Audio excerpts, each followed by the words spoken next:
Hello guys. So in today's video I'm gonna reproduce NumPy from scratch in Python, that too under 1500 lines of code.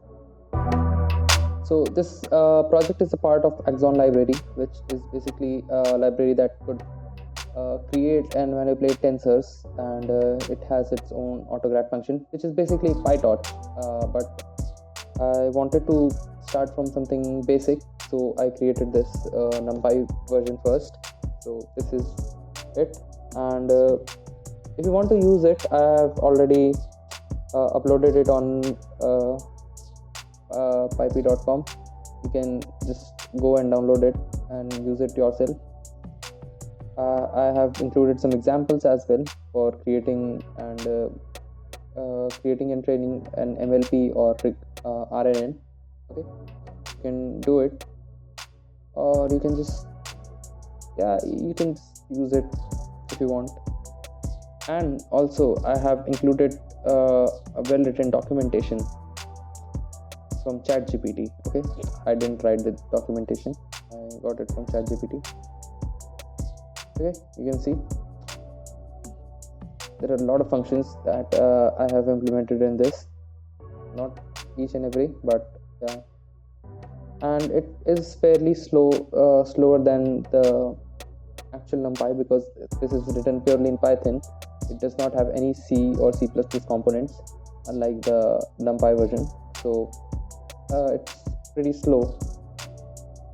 Okay, so yeah, if you want to build some MLP, you can just check it out. This is from NumPy, and this is using Axon library. It works actually. So yeah, let's begin. Okay, so first thing first, we need to create a basic idea of our array manipulation library. Okay, so it should initialize the data, and it should calculate certain attributes related to it, and it should be able to present it when we call a print function on it. It should be able to present it in a pretty way. Okay, so first thing is we have to initialize the library. Okay, and take the input of the data.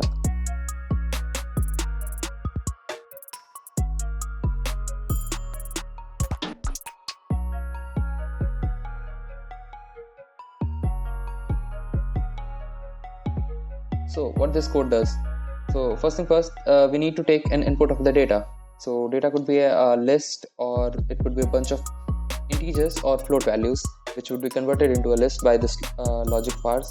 Okay, so we check if the data, the input variable, which would be a tuple, has a length of 1, and the first element, the very first element, it is a list, which means the user has inputted a list. Okay, so we just define it as data, or let's say user just inputted a bunch of numbers like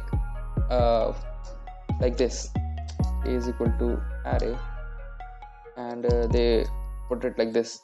Okay, so this means we need to convert it into a list, a single dimensional list. So this code will just do that.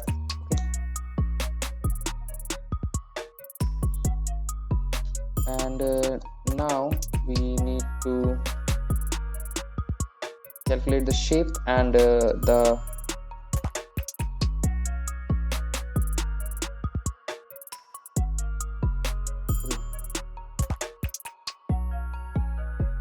okay, so now we need to calculate the shape of the array.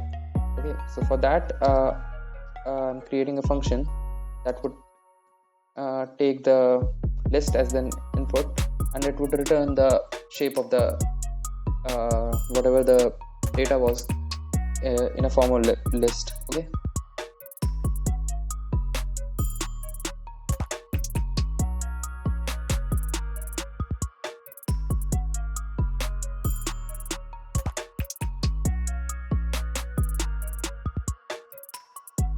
Okay, so this would just calculate the shape of the data for me.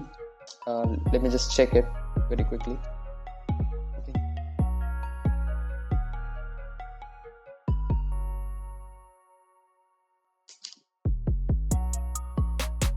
Okay, so here we have a 2 by 3 matrix, 2 by 3 array. Okay, we'll just check it if it works or not. Yeah, you can see we got the proper output. Okay, let me just do a quick check.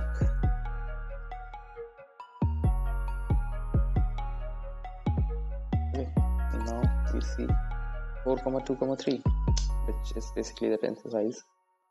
Okay, yeah, and now we need to calculate the number of dimensions and the size of the array. So which would be, so the number of dimension is basically the size of the shape array, which is in this case is it has a size of 3, which means it's a 3-dimensional array. So we'll just do that. Dot shape, and size is just a tuple version of the shape. In some places we need to use a tuple. We don't want to add or pop out any value of it out of it, so we just use tuple as a size. Okay, and now we need a way to represent it. Okay, and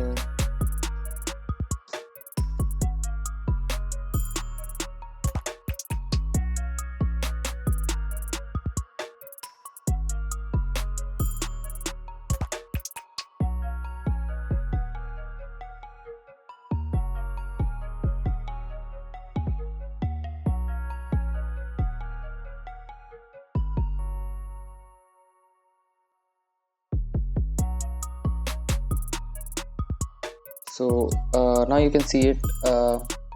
This code, what it does is basically it gives a way to represent an array.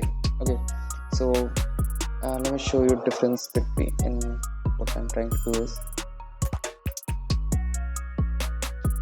okay, so here you can see the difference. This is the normal list that for a 3-dimensional list that we defined, and this is a proper array that we defined. Okay, and you can see they are shown in a little different manner. Okay, this is a prettier version of this. Okay, and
what we're trying to do is okay, so I've added a few more functions to it, which is basically a get item function and set item function and flattening function. Okay, so what it does is get item is basically you can if you want to pop out some element out of an array at certain index, you can just basically do it like this.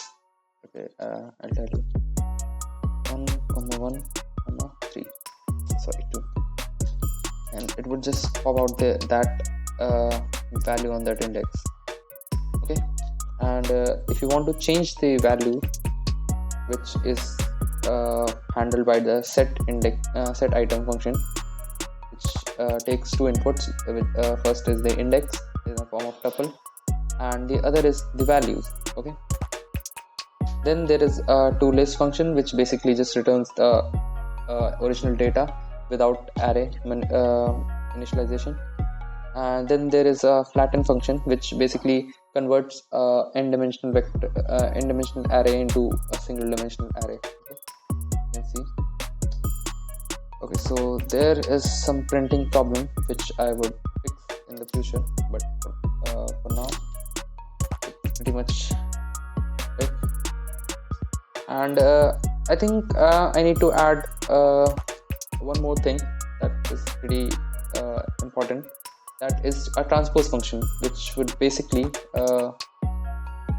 swap the outer axes. Like we have a shape of a comma b comma c. Let me just. It would the transpose function would make them. Okay, so this is what transpose function does. It just swaps out the outer axes. Okay. So yeah. Let me just quickly build it.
Okay, so here you can see we need to, for transposing the data, we need to generate a sample array, which is basically a transpose of that original array. And you can see we have already generated the targeted shape that our array would take.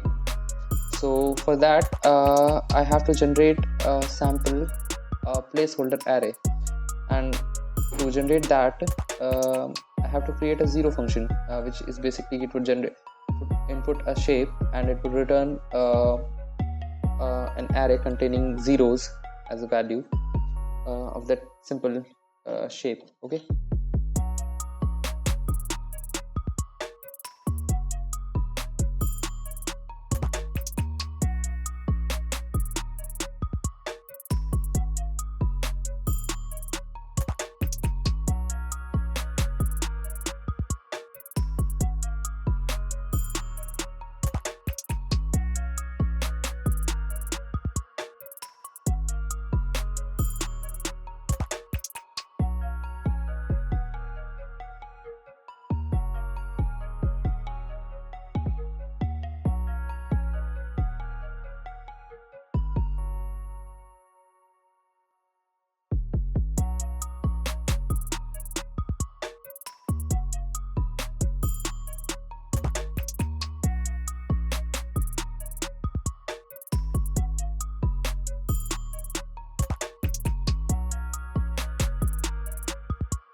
So in this place you can see, so this is the transpose function.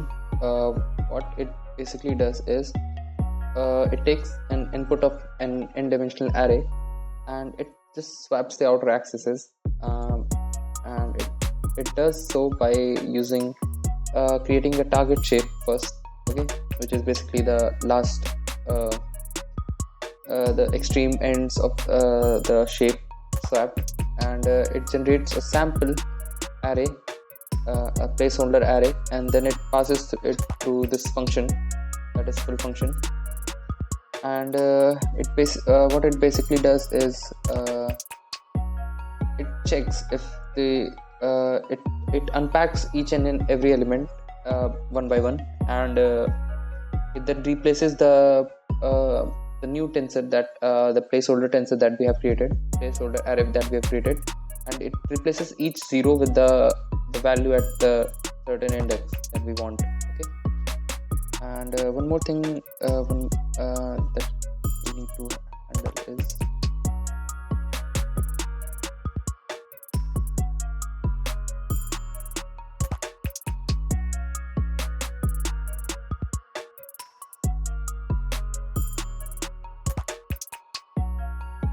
so this is the transpose function. What it would do is just swap the outer accesses of the given input data. Okay, so first thing first, we check if the data is there or not, and the data is a list or not. Okay, and if it is, so we calculate shape which is needed to compute the target shape. Okay, target shape is basically just I just told you, which was if the data is like this, so the target shape would be this. Okay, if it's ABC and swapped, it will be CBA, and this generates the sample array which we are going to use as a placeholder for our transposed array, and now we call the function on it. So you can see it takes three inputs. First one is the original array, and then is the placeholder transpose array, and then is the current index. And since the index is starting at 0, we just pass the list, okay, empty list, add another value to it.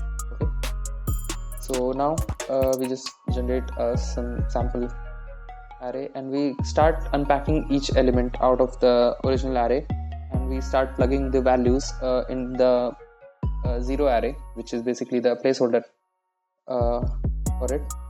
Yeah, and it would first unpack all the values, and then it just plugs in the values in the placeholder array. Okay, and yeah, this is it. And I'm thinking just leave it first to check if it works or not. Okay,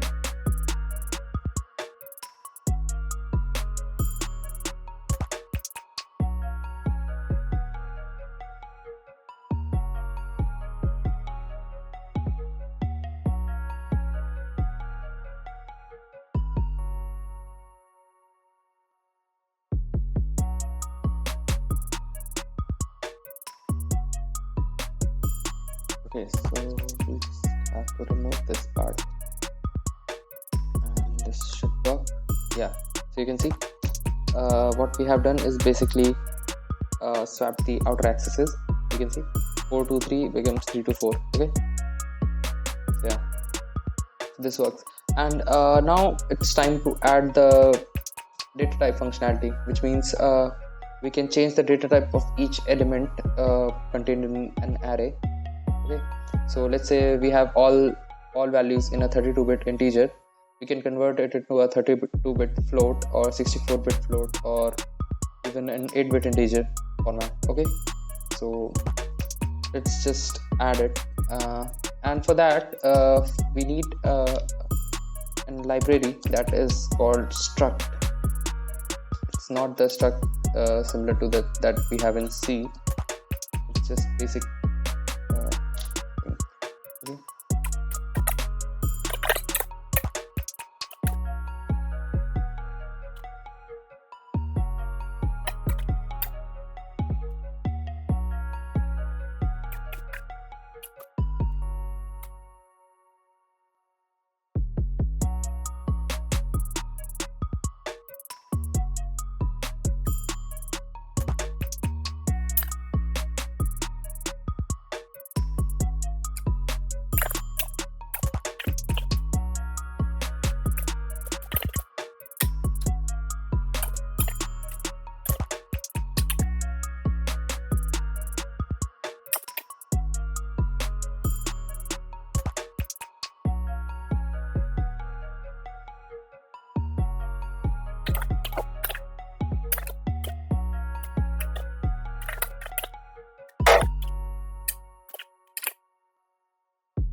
So I'm just trying to verify if it works or not. Okay, so you can see there is it tells that we are assigning it as an 8-bit integer. Okay, whatever the value is entered. So first thing first, we convert it into an integer, then we pack it into an 8-bit integer, and then we unpack it and return the integer. Okay, and we repeat the same process for all of the other integer values. Okay, and now we need to do it for float. I don't remember what this is for float. Let me just ask it.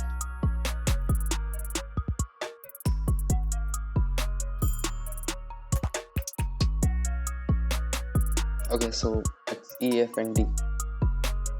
Okay, we'll change it.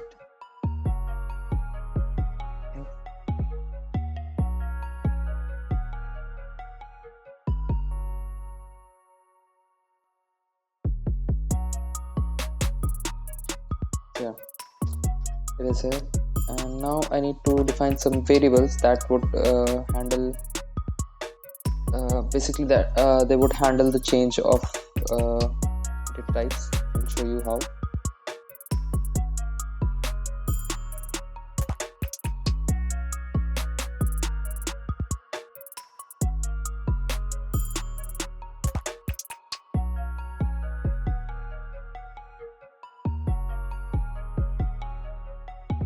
Okay, so they are here. These would help us to convert each value into required data type. Okay.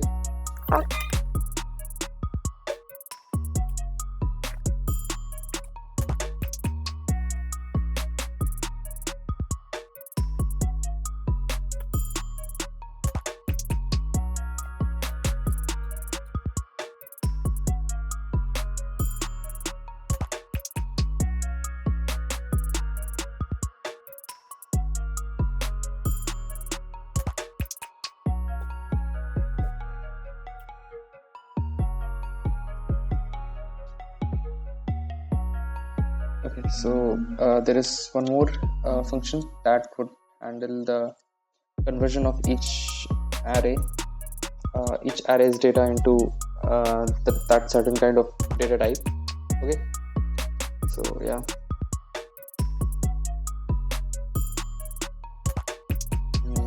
I'm just trying to make this converting them.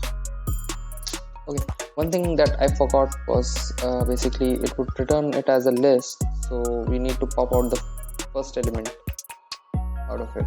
Okay, so just write this, and now I can just change the data type of the element, and need to take an input.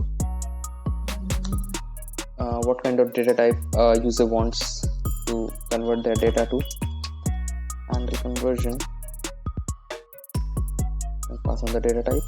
And if let's say if it's none, if date type is not none, okay, else we'll just let's say user did not change the data type what they want, so we'll just basically use the float 32. Okay, handle conversion data float 32.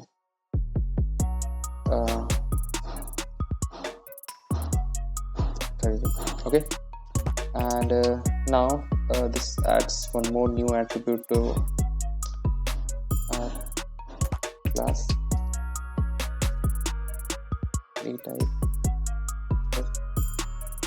Dtype is not none, else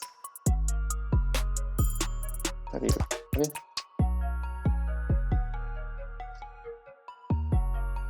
so yeah, and now we can just point out the data type also, self.dtype. Okay, so now you can see each of the values are converted into float 32 format, and if I change it here to float 16, we'll get actually there is some problem. There is some error because we can't convert it into 16-bit integer. That's way too small for that. Okay, I see what is the actual error, because we are trying to convert these integers into float, which is not possible. We need to convert these floats into float, and still we are facing some error. That is strange.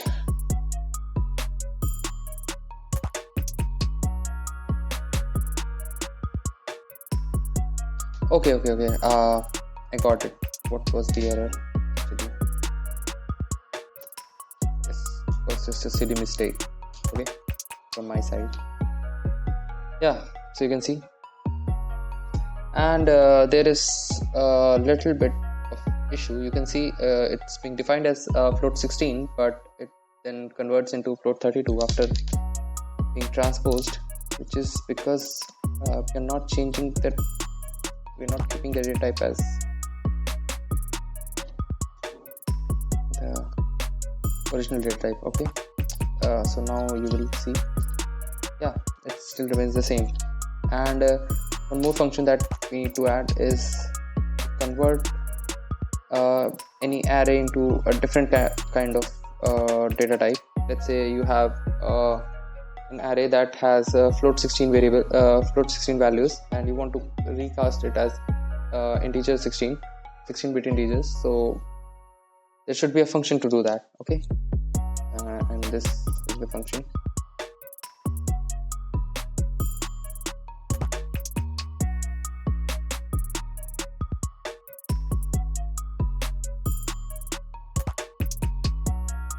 Okay, so this would just basically convert the data type into the requested data type. Okay, it would convert the list into the requested data type, and now we need to add some binary operations, which is basically addition, multiplication, subtraction, all the element wise functions. Okay, so yeah.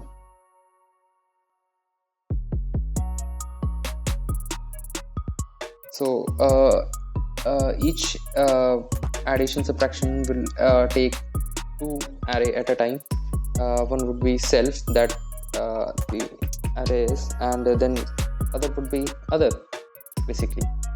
And we check if the secondary array, the second array is defined as an array or it's just a list. Okay, so if is instance other array, and if it's not, we just define it. Okay,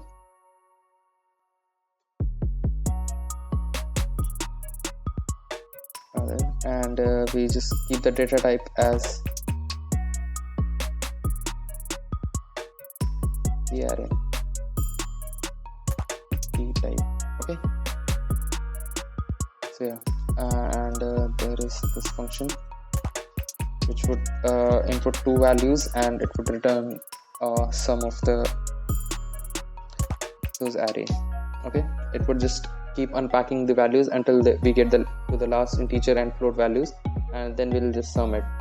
Okay, and I'm assuming both of the arrays would have the same size. We are not implementing the broadcasting logic over here. That would be for the next video. Okay.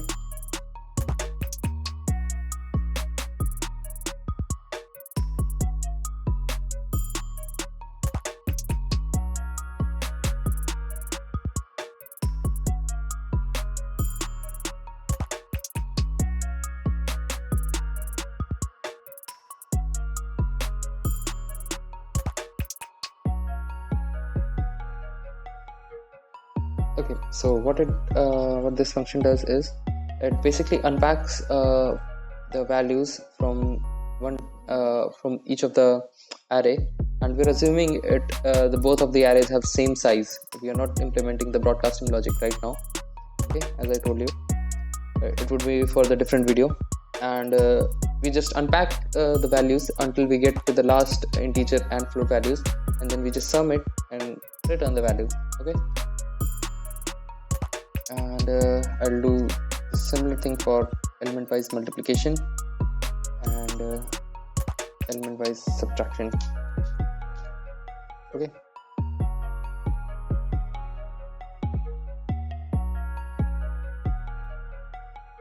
and for division as well.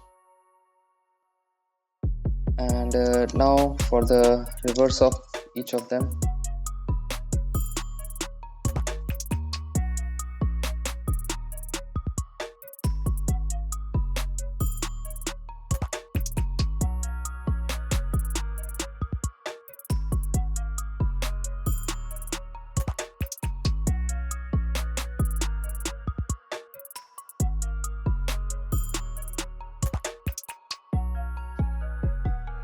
Okay, we need to add a negate function, which is basically it would convert any array to a negative array. Okay.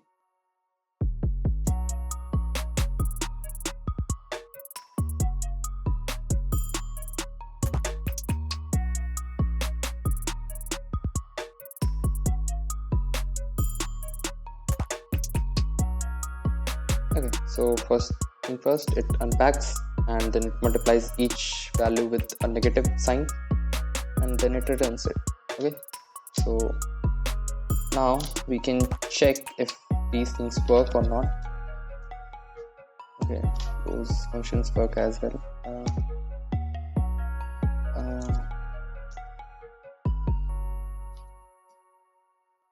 Yeah, we get the double values. So we want to divide it, let's multiply, and it's negative. Okay, so division is causing an issue because we are dividing the value by 0, which is not possible.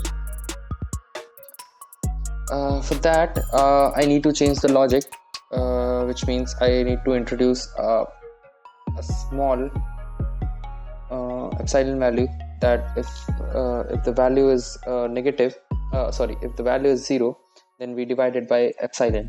Okay, which would provide us the normal value. So we need to break it down a little bit. Actually there is a clever way to handle this thing. Okay, we'll create a power function which basically handles the exponents, okay, for the value exp. So first we need to unpack the values and then we need to increase the exponent. Okay,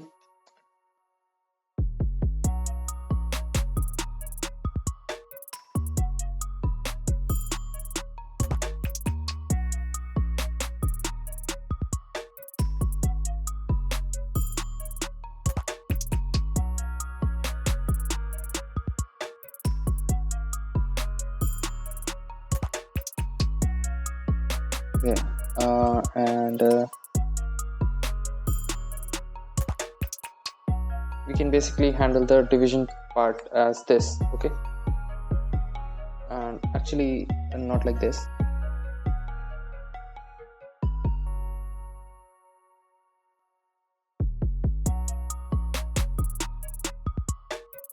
Okay, so what we are doing is basically we are creating a reciprocal of each of every value in the other the second array, and we are just multiplying it with the original array.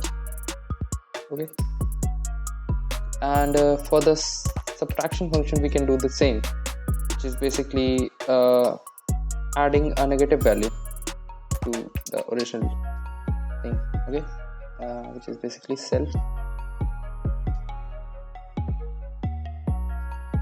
minus other. Okay, so first we negate the second array and then we add it to the original array.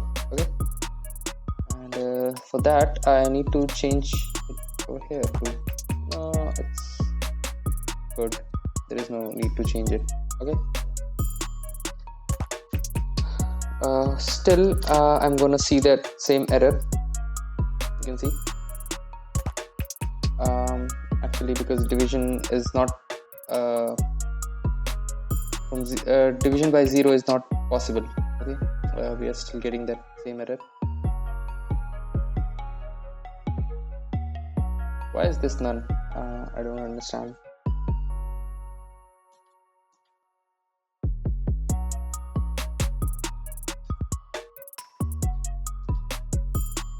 Okay, so here you can see we get none return, because actually each of the values is just 0.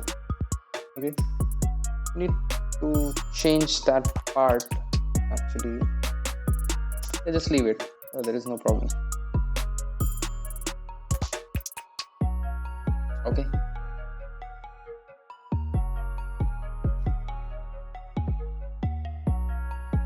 or we can just do, if data is equivalent to none, we can return. Actually, we can't do anything. That's the flaw in the logic. And we still need to handle the division part.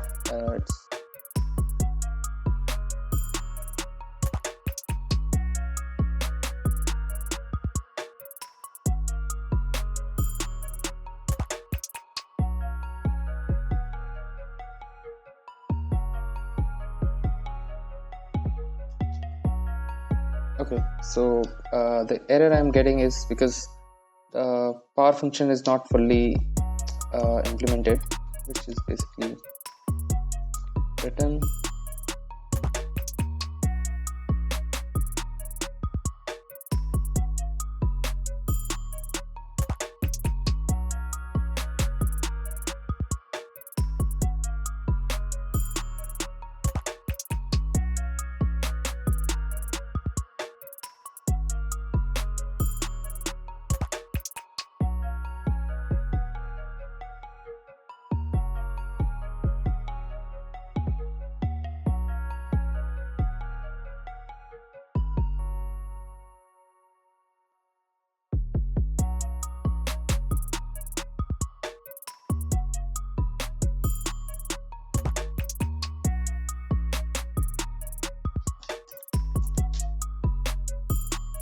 Okay, you can see we are getting the values, right?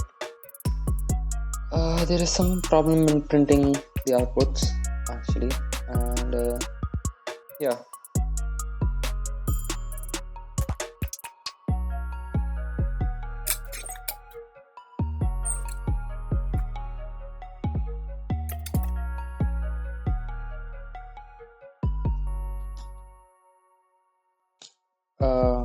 So now you can see we get the values.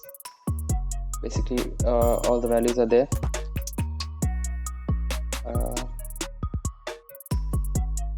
See, division by 0 is not a problem anymore, because we have introduced a simple epsilon value, small value, which would basically swap its places with the 0, and it would be used to basically increase the power. Okay, so yeah, this much is, I think this is enough for this particular video, and in the next video I'll try to implement matrix multiplication and broadcasting and reshaping logics, and some other functions as well.